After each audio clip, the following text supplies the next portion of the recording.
Կոկորդիլոսաբուծարան, Աջափնյակի մետրո, հեռուստացույցի գործարան, Չոր նավահանգիստ կառուցելու խոստում տված ու չկատարած Փաշինյանական իշխանության PR խոստումներից մեկն էլ ակադեմիական քաղաքն է։ Քաղաքը մինչև 2034 թվականը կմնա թղթի վրա նկարված քաղաք։ Իսկ թե ինչ է սպասվում բուհերի շենքերին, եկեք լսենք Փաշինյանին։ Երևան քաղաքից բոլոր կամ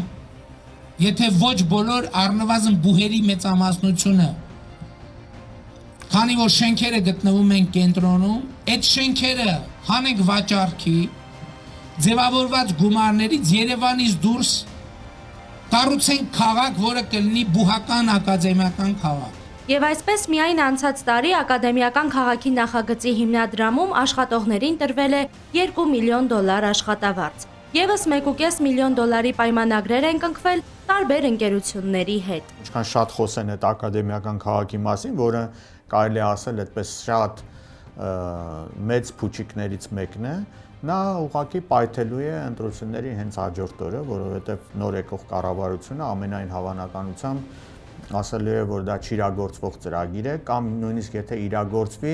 դա ավելի շատ խաթարելու է բարձրագույն կրթության եւ գիտության համակարգը Հայաստանում, քան թե կարող է նպաստել դրա զարգացմանը։ Թղթի վրա նկարված այս ակադեմիական քաղաքը կառուցողները խոստանում էին նաև մետրո ունենալ տարածքում։ Տիգրան Ավինյանը խոստանում էր Աջափնյակի մետրոն հասցնել մինչև ակադեմիական քաղաք։ Արդյունքում չկա ոչ մետրոն, ոչ էլ քաղաքը։ Մետրոյի հետագա զարգացման հարցը մենք քննարկում ենք նաև ակադեմիական քաղաքի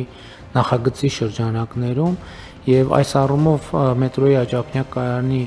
կառուցումը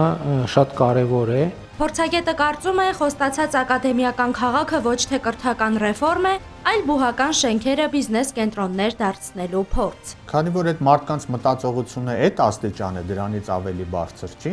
մտածում են, այո, ինչ կարելի անել այդ շենքերը, առավել եւս որ ուսանողների թիվը պակասել է, այո, կարելի է վարձով տալ, իսկ վարձով վերցնողը այնպիսի գործունեություն պիտի անի, որ արդարացնի իր վարձ տալը։ Եվ այդպիսի գործունեությունը կարող է լինել իսկապես օրինակ հյուրանոցային բիզնեսը, ռեստորանային բիզնեսը, ինչ պիտի անեն, հո